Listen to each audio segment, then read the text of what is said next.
Hey everyone, welcome to my foundation classes your any time classroom. तो guys अभी चल रहा है हमारा बिहार ईएसआई यानी इन्फोर्समेंट सब इंस्पेक्टर का टेस्ट सीरीज। इसी सीरीज में आज हम लोग करने जा रहे हैं एक और सेट। और अगर आप चैनल पे न्यू हो तो चैनल को सब्सक्राइब कर लो और वीडियो को स्टार्ट करने से पहले एक लाइक कर दो यार। और जो भी आपके फ्रेंड्स हैं सबको बुला लो जल्दी से, ताकि हम लोग सब मिल के सेट शुरू कर सकें। तो चलिए स्टार्ट करते हैं आज का सेट। तो आज का हमारा पहला क्वेश्चन है, हाल ही में किन 3 देशों के बीच मालाबार सैन्य अभ्यास का शुभारंभ हुआ। तो 3 देशों ने मिलकर मालाबार सैन्य अभ्यास अभी किया था। ठीक है, कौन कौन से देश थे वो थे भारत, अमेरिका और जापान। ठीक है, अगला क्वेश्चन है, किस राज्य में सर्वाधिक चंदन के वृक्ष पाए जाते हैं। आसान सा क्वेश्चन है, भारत में सबसे अधिक चंदन के वृक्ष आपको कहाँ मिल जाते हैं, ये मिल जाते हैं कर्नाटक में। अगला क्वेश्चन है, अंतर्राष्ट्रीय मृदा दिवस कब मनाया जाता है। अंतर्राष्ट्रीय मृदा दिवस कब मनाया जाता है, कब मनाया जाता है, ये मनाया जाता है 5 दिसंबर को। अगला क्वेश्चन है, सतपुड़ा पर्वत श्रृंखला कहाँ है। सतपुड़ा पर्वत श्रृंखला कहाँ है, यह है मध्य प्रदेश में स्थित। अगला क्वेश्चन है, महेंद्रगिरी चोटी स्थित है। महेंद्रगिरी चोटी कहाँ स्थित है, तो महेंद्रगिरी चोटी पूर्वी घाट में स्थित है।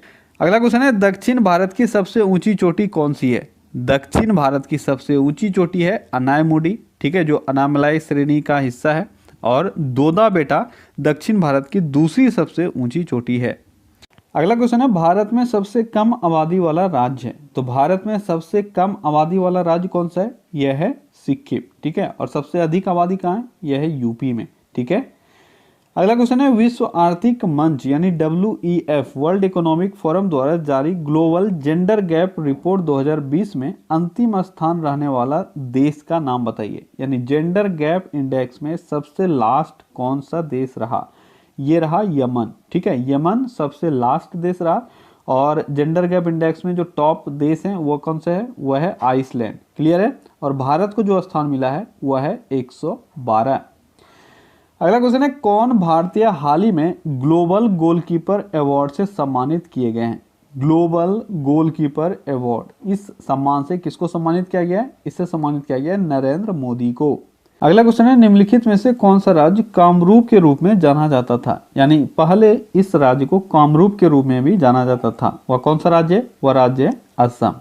ठीक है, अगला क्वेश्चन है, चंडीगढ़ नगर का वास्तुविद कौन है। चंडीगढ़ नगर का आर्किटेक्ट कौन है, ये आपको बताना है। कौन है चंडीगढ़ का आर्किटेक्ट, ये है ले कार्बूजियर। बहुत बार एग्जाम में पूछा गया है।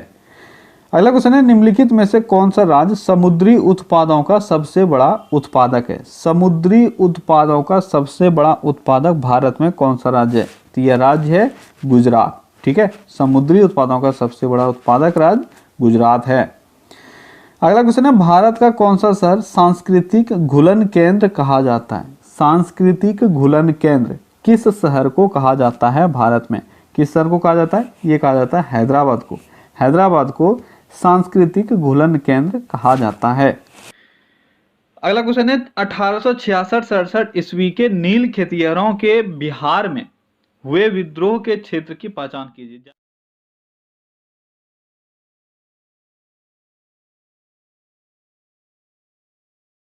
अगला क्वेश्चन है, बिहार कांग्रेस सोशलिस्ट पार्टी का गठन कब हुआ। बिहार कांग्रेस सोशलिस्ट पार्टी, इसका गठन हुआ था 1934 में। ठीक है, और इसका पृष्ठभूमि क्या था, क्यों हुआ। एक्चुअली में देखो, 16 मई 1934 को कांग्रेस का बैठक हुआ था। ठीक है, अखिल भारतीय कांग्रेस कमेटी का बैठक था। और जो भी उसका फैसला था उससे कुछ लोग नाराज थे, और इसी नाराजगी में ये बैठक हुआ 16 मई को। 17 मई को ही जो बिहार कांग्रेस सोशलिस्ट पार्टी है उसकी स्थापना कर दी गई। ठीक है, और ये एक तरह से आप बोल सकते हो ना, मतलब कांग्रेस के विरोध में था, उनके थॉट के विरोध था। और इसकी स्थापना जो की गई थी किसके अध्यक्षता में की गई, आचार्य नरेंद्र देव के अध्यक्षता में। ठीक है, अगला क्वेश्चन है, निम्नलिखित में से कौन वैकल्पिक ऊर्जा का सबसे बड़ा संग्रहकार है। यानी सबसे बड़ा स्रोत कौन सा है वैकल्पिक ऊर्जा का, तो वैकल्पिक ऊर्जा का सबसे बड़ा स्रोत कौन सा है, यह है सौर ऊर्जा। अगला क्वेश्चन है, हास्य गैस क्या है, हंसने वाली गैस, लाफिंग गैस कौन सी है, यह है नाइट्रस ऑक्साइड। अगला क्वेश्चन है, निम्नलिखित में से सबसे भारी धातु है। तो निम्नलिखित में से सबसे भारी धातु कौन सी है, जल्दी बताओ, यह है यूरेनियम। ठीक है, यूरेनियम सबसे भारी धातु है। अगला क्वेश्चन है, सर्वव्यापी रक्तदाता का ग्रुप कौन सा है। सर्वव्यापी रक्तदाता यानी यूनिवर्सल डोनर कौन सा है? यह है ओ को कहते हैं हम लोग यूनिवर्सल डोनर और AB को कहते हैं एक्सेप्टर। अगला क्वेश्चन है सबसे लंबा जीवित वृक्ष है, तो सबसे लंबा जीवित वृक्ष कौन सा है? यह है सिकोआ। ठीक है, ऐसे अगर आपसे पूछा जाए कि सबसे लंबा वृक्ष किस प्रजाति का होता है तो यह है यूकलिप्टस। आपने देखा भी होगा बहुत जगह, यूकलिप्टस वृक्ष जो है यह सबसे लंबा होता है। लेकिन आपसे क्वेश्चन पूछा जा रहा है सबसे लंबा जीवित वृक्ष है कौन सा, तो यह है सिकोआ का।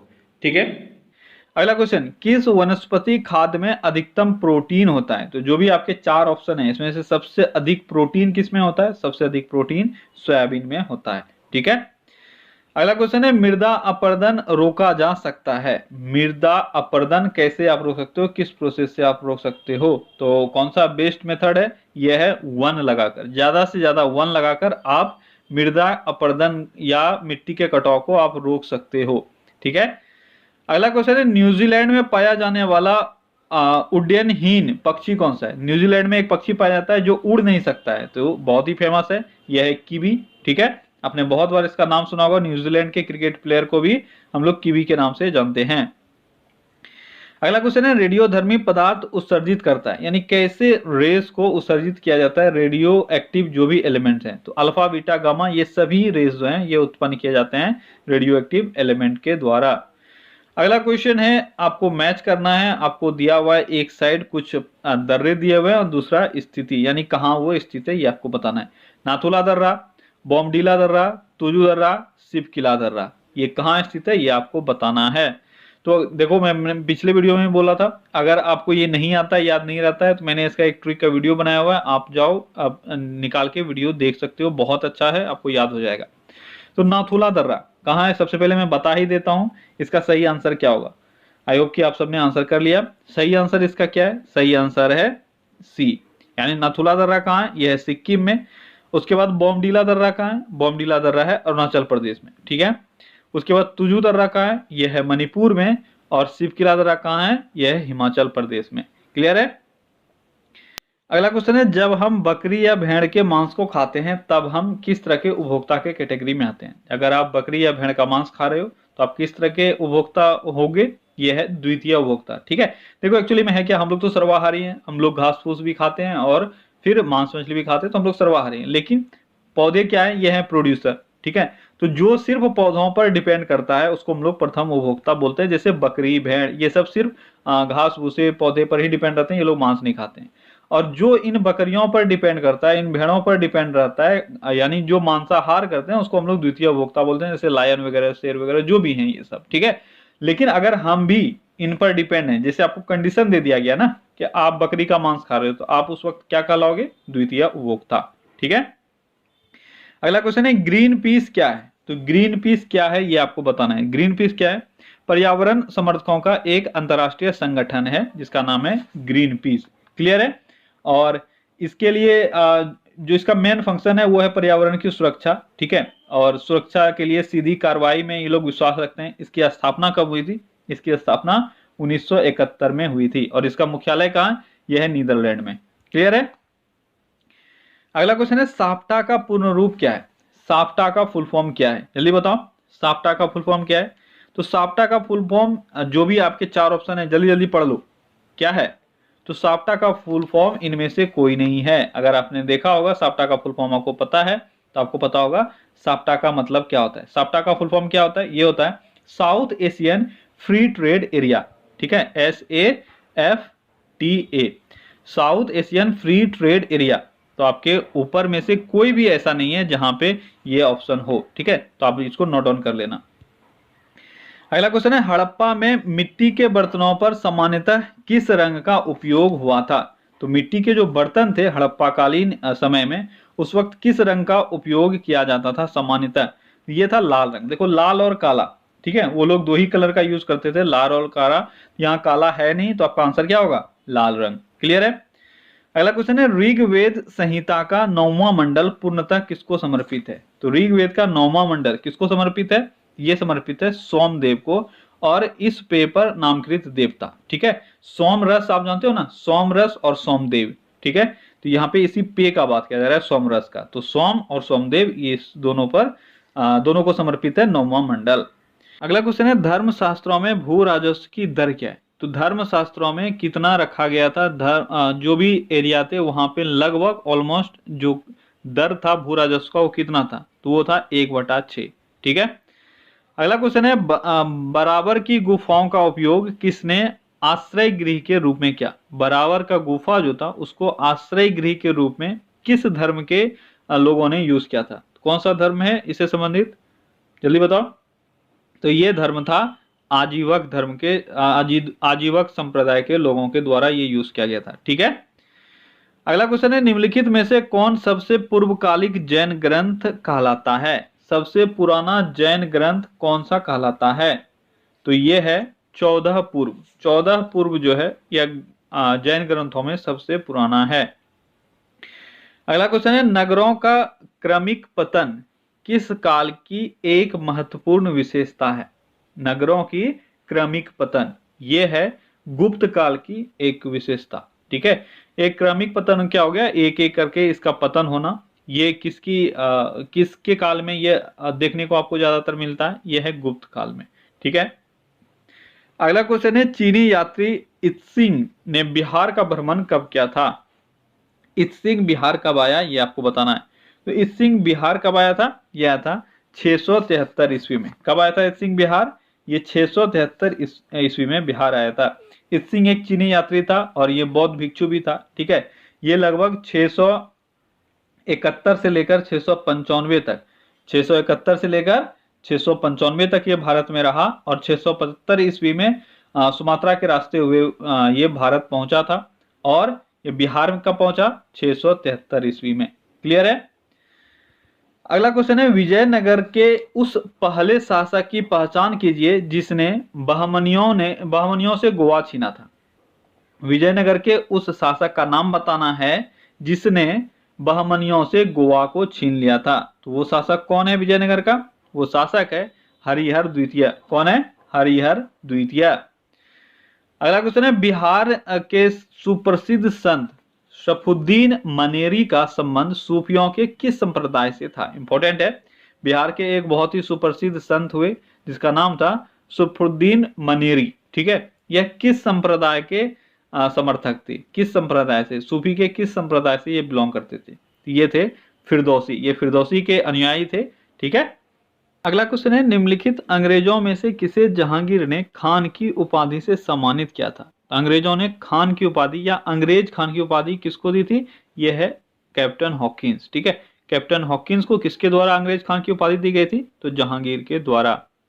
अगला क्वेश्चन है उस क्षेत्र की पहचान कीजिए जहां से यूरोप वासियों को सर्वोत्तम सोरा और अफीम प्राप्त होता था। तो वो क्षेत्र कौन सा था, तो वो क्षेत्र था बिहार। देखो सोरा अगर आप भूल भी जाओ, अफीम तो आपको याद होगा। ठीक है।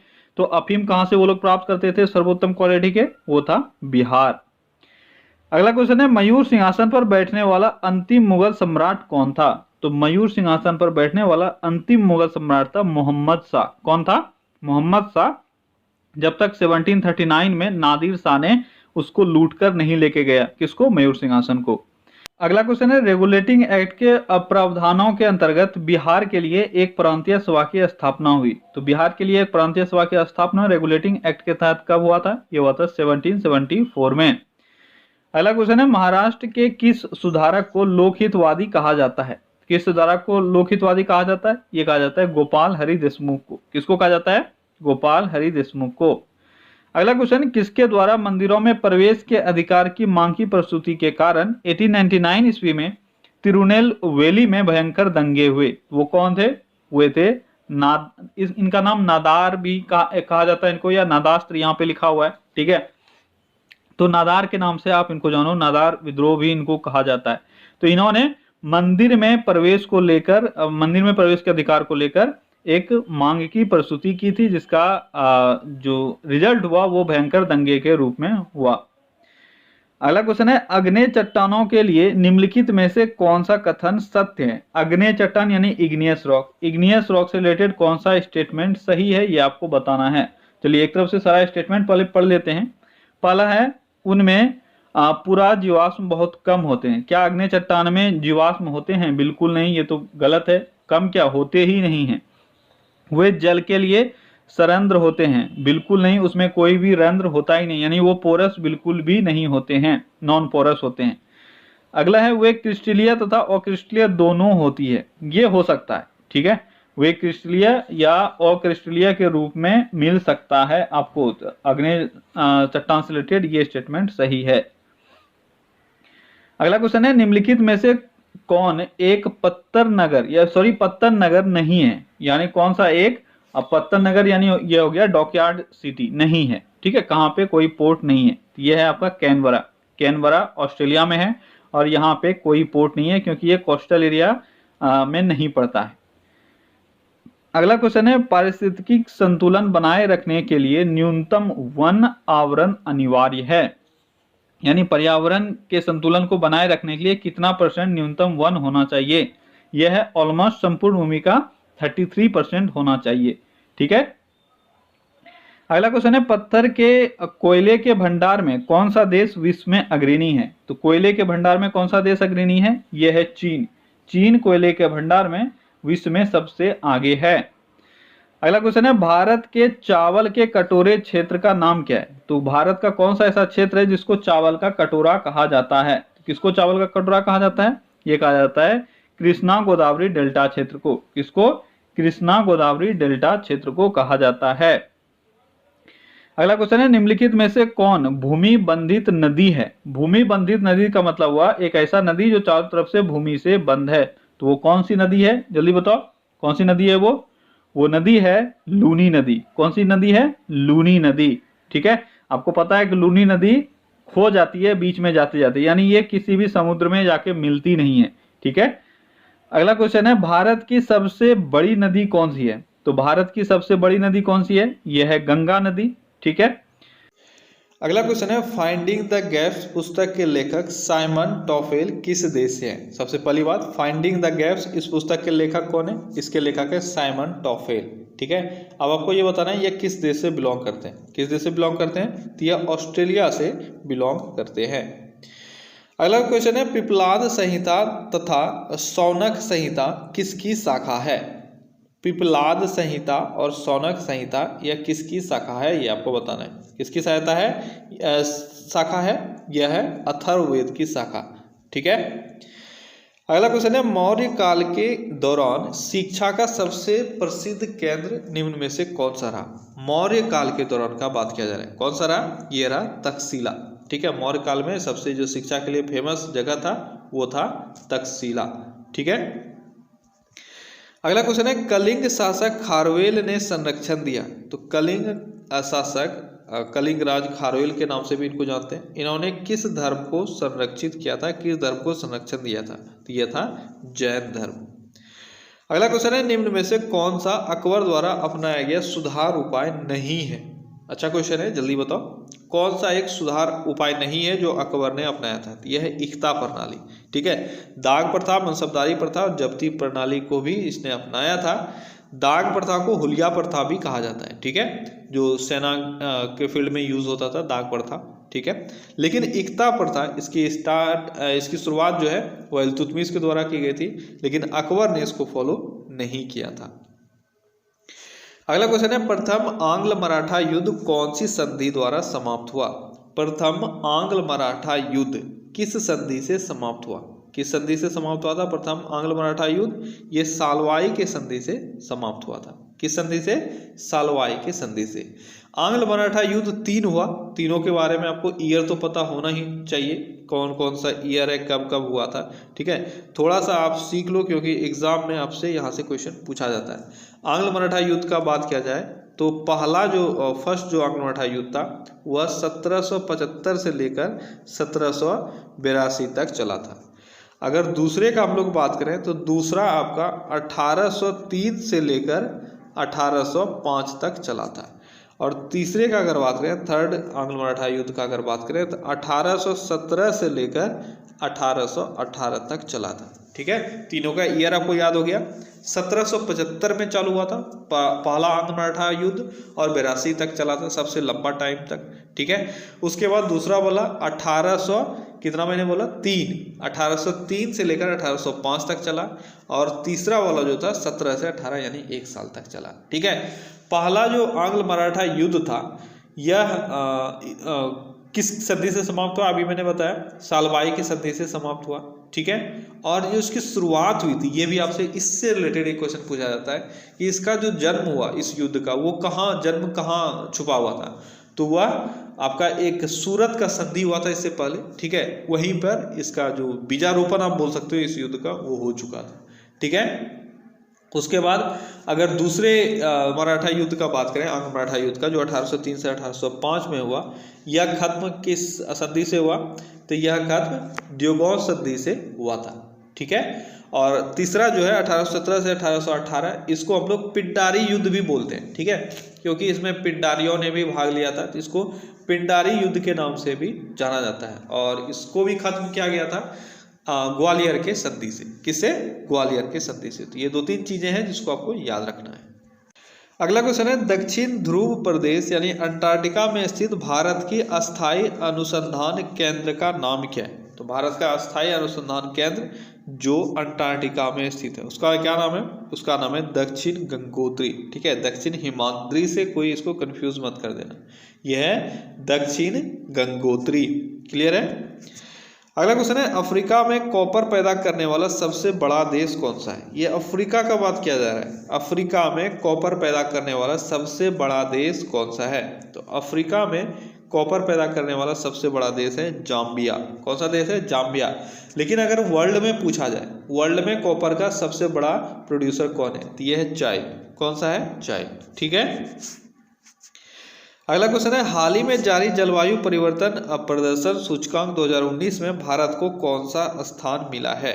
कौन सा रैंक है ये है जलवायु परिवर्तन प्रदर्शन सूचकांक। तो इसमें भारत को 8वां स्थान मिला है। अगला क्वेश्चन है, मूल्य वर्धित कर पहले लागू हुआ था? मूल्य वर्धित कर यानी वैट को सबसे पहले कहाँ लागू किया गया था? तो वैट को सबसे पहले जर्मनी में लागू किया गया था। कहाँ किया गया था? जर्मनी में, ठीक है। फ्रांस में, जर्मनी में नहीं, फ्रांस में। वैट को सबसे पहले फ्रांस में लागू किया गया था 1954 में, ठीक है। कब लागू किया गया था? 1954 में। अगला क्वेश्चन है, पूर्ति अपनी मांग स्वयं बना लेती है, यह कथन किसका है? पूर्ति अपनी मांग स्वयं बना लेती है, यह कथन किसका है? तो यह बाजार के नियम का कथन है।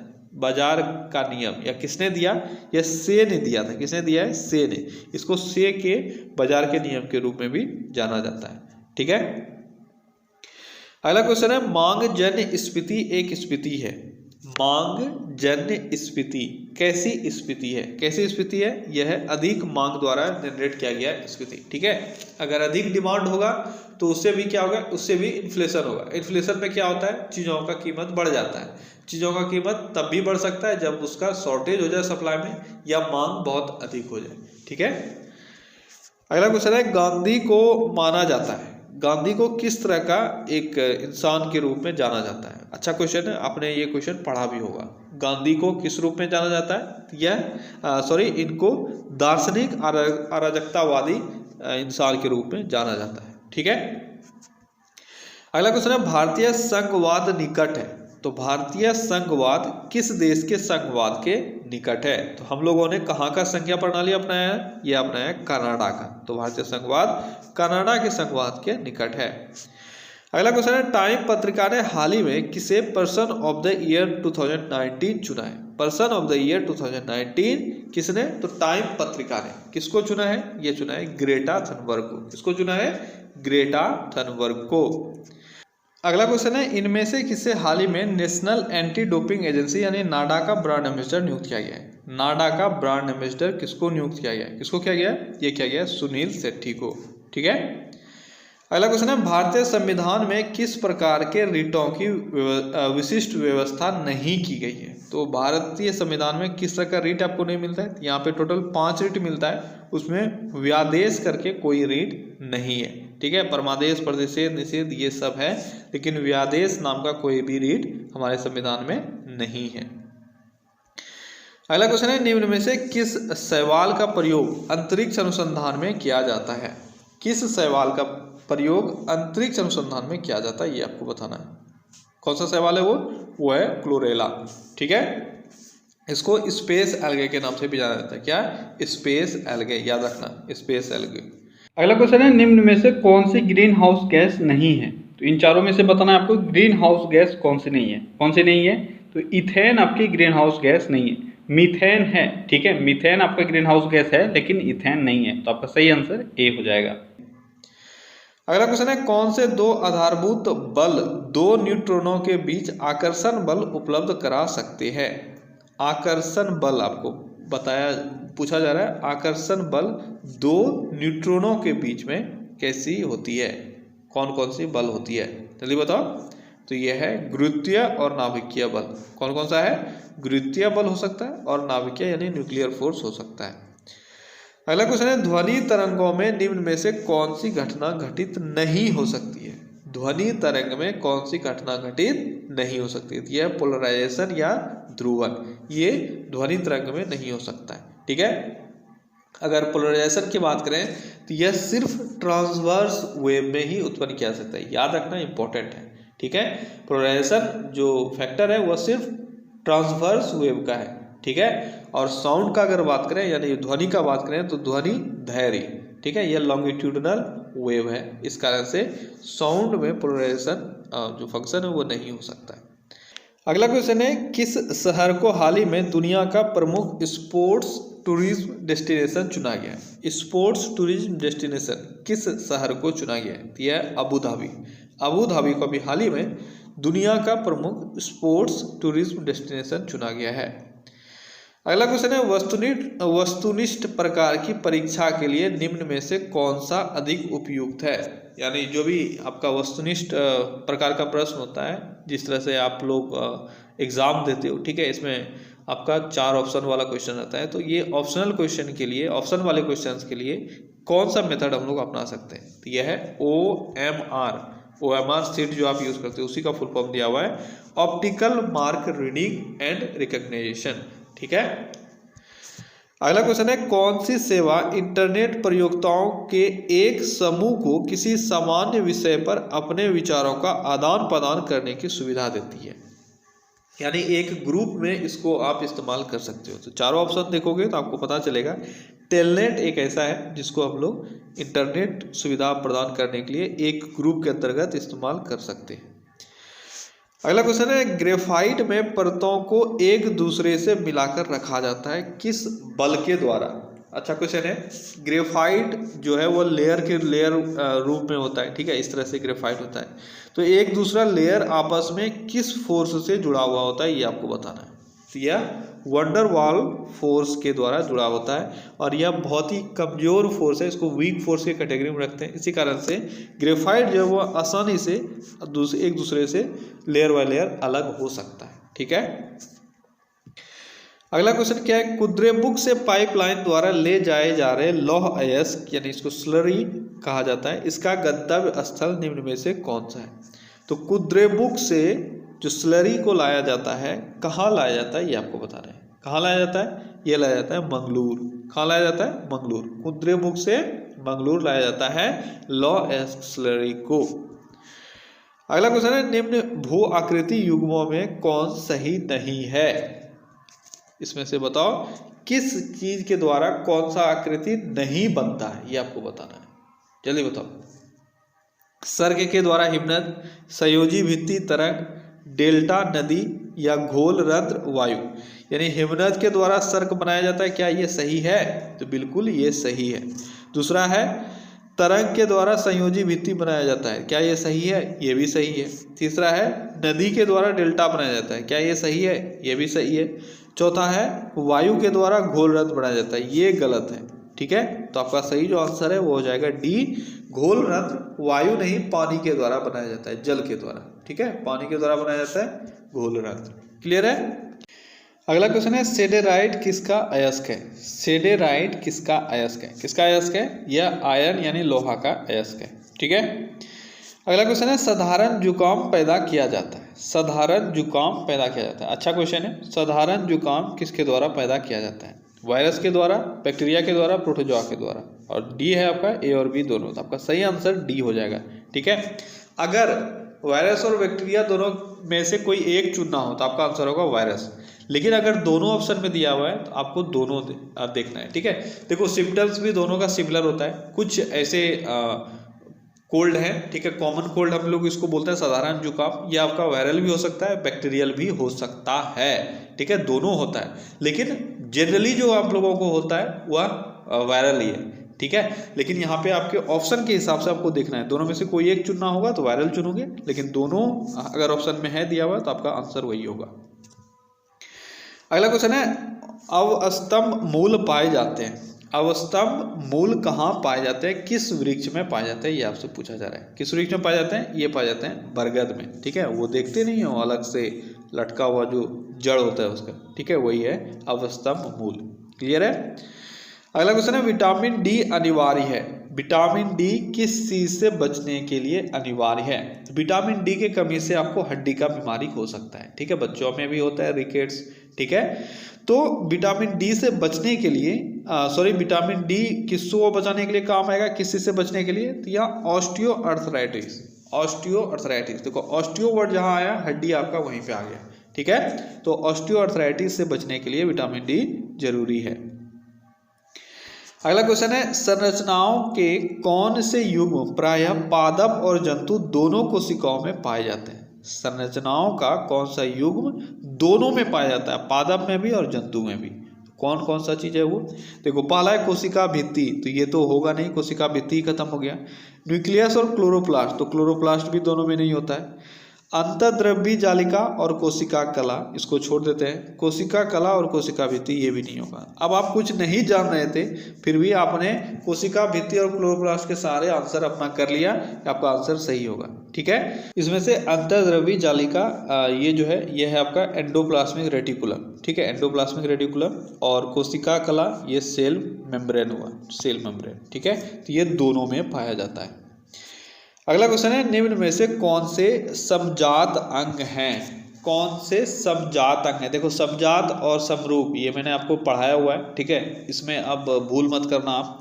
समजात क्या होता है, देखो जात का मतलब क्या हुआ, अगर आप किसी एक जात को बिलोंग करते हो तो आप कैसे पैदा हुए, वो कहाँ पैदा हुए, उससे मतलब नहीं है। आपका पैदाइश कभी चेंज नहीं होगा, मतलब आपका जात कभी चेंज नहीं होगा, ठीक है। ध्यान रखना है इस चीज़ का कि अगर आप जात हम लोग कैसे डिनोट करते हैं किसी को, अगर उसके नाम के पीछे वो चीज़ लग रहा है, यानी उसका जो संरचना हुआ है वो उसी जगह से हुआ है, वैसे ही हुआ है, तो उसको हम लोग समजात बोल देते हैं, एक ही जात का है। समरूप का मतलब क्या हो गया, समरूप कोई भी हो सकता है, यानी कोई भी देखने में एक जैसा हो, वो अपने कर्म से जैसा हो, काम से। देखने मतलब कोई नेता है तो सब नेता एक जैसा देखने में लग रहा है, आईएएस ऑफिसर एक जैसा देखने में लग रहा है।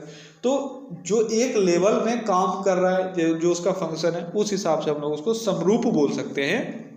लेकिन एक डीएम हो या एक चपरासी हो या एक प्रेसिडेंट हो, सबका जात एक ही होगा, वो जात कभी चेंज नहीं हो सकता है, ठीक है। उसको हम लोग समजात बोलते हैं। क्लियर है, जो संरचना में एक जैसा हो, ठीक है। तो यहाँ पे देखते हैं क्या क्या है आपके ऑप्शंस।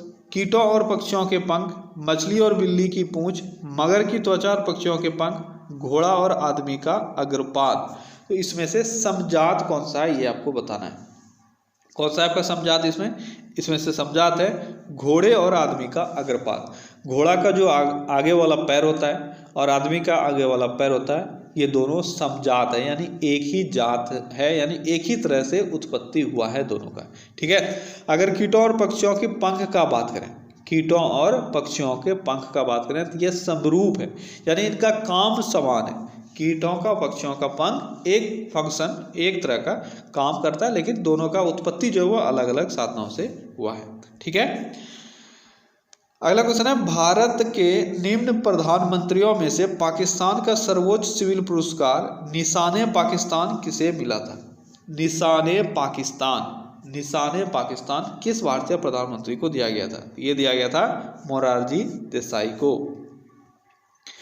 अगला क्वेश्चन है, हाल ही में जारी मानव विकास सूचकांक 2019 में भारत को कौन सा स्थान मिला है। मानव विकास सूचकांक में भारत का स्थान क्या है, तो भारत का स्थान है 129वां, ठीक है।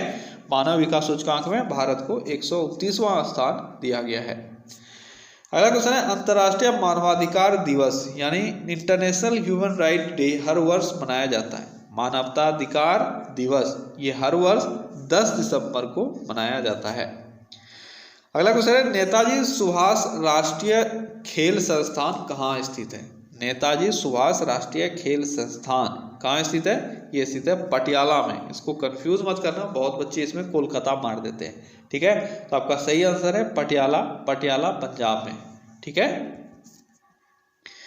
अगला क्वेश्चन है, केंद्रीय गृह मंत्री के पद पर रहते हुए भारत रत्न पाने वाले एकमात्र नेता कौन है? एकमात्र नेता जो केंद्रीय गृह मंत्री रहते हुए भारत रत्न पाया लिया उन्होंने, तो वो कौन है? वो है सरदार वल्लभ भाई पटेल। कौन है? सरदार वल्लभ भाई पटेल। अगला क्वेश्चन है, मुल्लई पेरियार बांध किनके बीच विवाद का विषय है? मुल्लई पेरियार बांध, मुल्लई पेरियार बांध किन दो राज्यों के बीच विवाद का कारण है? तो एक राज्य केरल और दूसरा राज्य है तमिलनाडु। ठीक है, अगला क्वेश्चन है, मुल्लई पेरियार बांध किनके बीच विवाद का विषय है? मुल्लई पेरियार बांध, मुल्लई पेरियार बांध केरल और तमिलनाडु के बीच विवाद का विषय है। अगला क्वेश्चन है, बेबी रानी मौर्य कहाँ की राज्यपाल है? बेबी रानी मौर्य कहाँ की राज्यपाल है? यह उत्तराखंड की राज्यपाल हैं।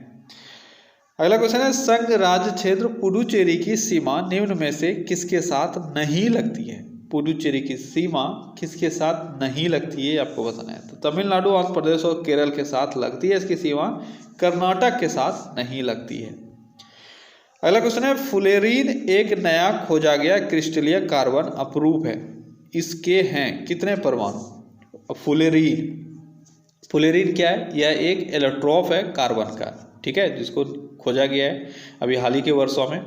अब आपको यह बताना है कि इसमें परमाणु की संख्या कितनी होती है। तो इसमें टोटल कितने परमाणु होते हैं? टोटल 60 सी परमाणु होते हैं, यानी 60 कार्बन परमाणु इसमें होते हैं। अगला क्वेश्चन है, वह धातु कौन सा है जो अपने ही ऑक्साइड की परत से सुरक्षित हो जाता है? वह धातु कौन सा है जो अपने ही ऑक्साइड के परत से सुरक्षित हो जाता है? अच्छा क्वेश्चन है, जल्दी बताओ क्या है ये। क्या हुआ कि देखो, वो धातु जो है उसका ऑक्साइड उस पे एक लेयर का काम करता है और फिर इसको प्रोटेक्ट करता है। ठीक है, तो वह एल्यूमिनियम है। वह कौन है? वह है एल्यूमिनियम। अगला क्वेश्चन है, फैलेरिया पैदा किया जाता है। फैलेरिया किसके द्वारा पैदा किया जाता है? फैलेरिया पैदा किया जाता है वुचेरिया ब्रैंकोफ्टाई से। किससे? वुचेरिया ब्रैंकोफ्टाई से।